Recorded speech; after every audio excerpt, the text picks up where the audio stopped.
We are back. Hello, where were we? We were talking about how I would never be able to see my grandparents in Turkey. Right. So how often would you be able to see them? Barely ever. Right, barely ever. You'd have to go there, or have them come here. Exactly.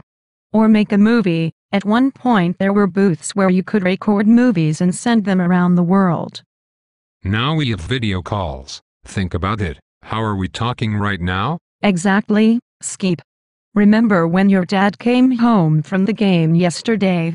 And I said, isn't it amazing how when you came to this country, that you could sit down at your desk and be in Turkey? He was watching Turkish soccer on one computer screen, and reading the Turkish newspaper on the other. So that what I'm saying, that we are all so much more connected. Politically, what is it doing?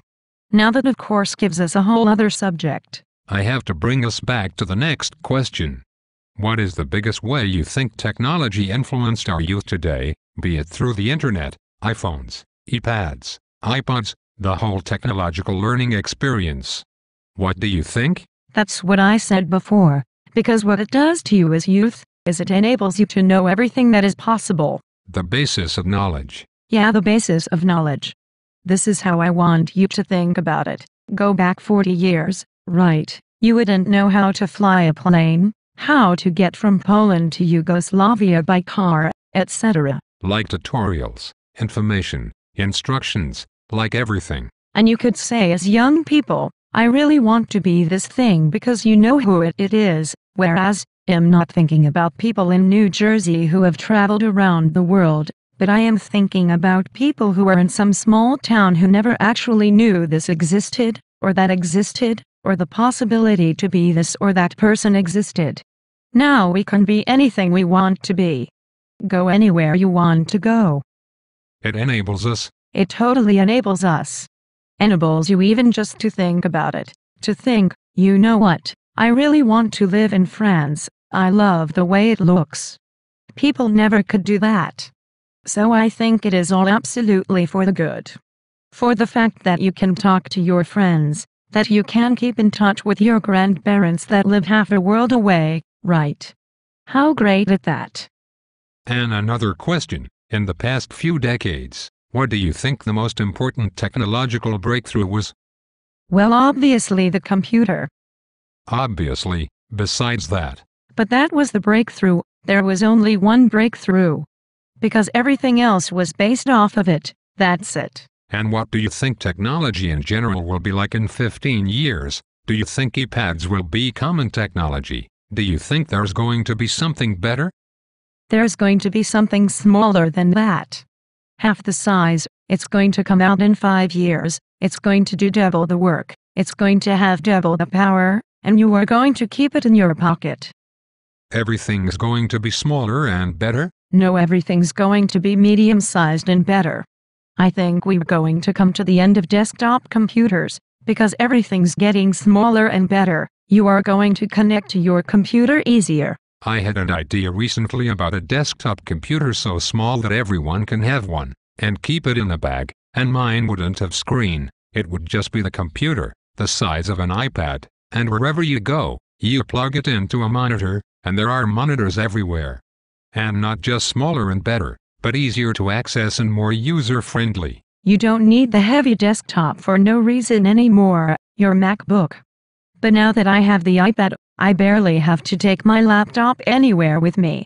So what I am saying, it is not just the interface between the laptop and the iPad anymore, it's your whole computer life that you can connect to wherever you are.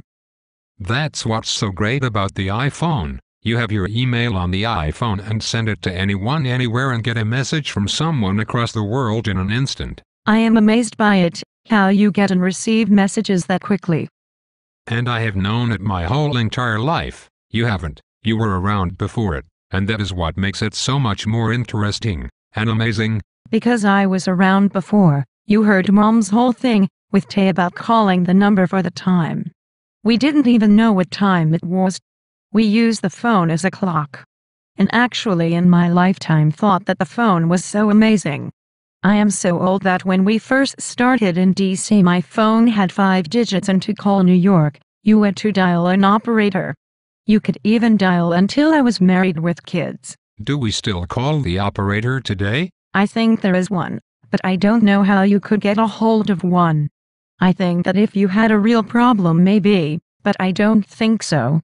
Because look, more than half of our calls are online video calls. They're not even calls. I don't even have a phone in my house. My entire phone goes through my computer. I wanted to have a landline. And I figured that I couldn't because there is no landline connection in my apartment because we ripped it out 5 years ago.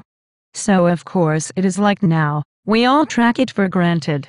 That I can pick up my phone and push send and we don't know what the number is. We don't even have to remember people's numbers are anymore. No, you don't. You just open up your phone, push on a name and you are talking to someone.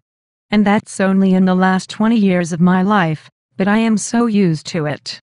So wherever it goes, it can only be good. This is my theory, and I don't think it can do any bad, and globally it is amazing because you really know instantly what's happening.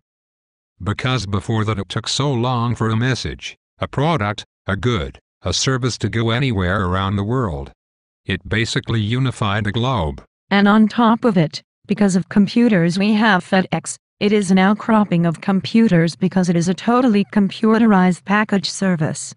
In the old days we had the mail, and if I wanted to mail something to Turkey, I could probably say the fastest time I could get it there would be 2.5 weeks if I was lucky. In fact, if your dad wanted to get something there, he could do it faster taking a plane there. But now if you wanted to do it, he could drop it at FedEx on Thursday and it would be there Friday. So all of that is computers and it can only get better. Okay. Is that it? Do you have more? No, that's about it. Thanks. It was great.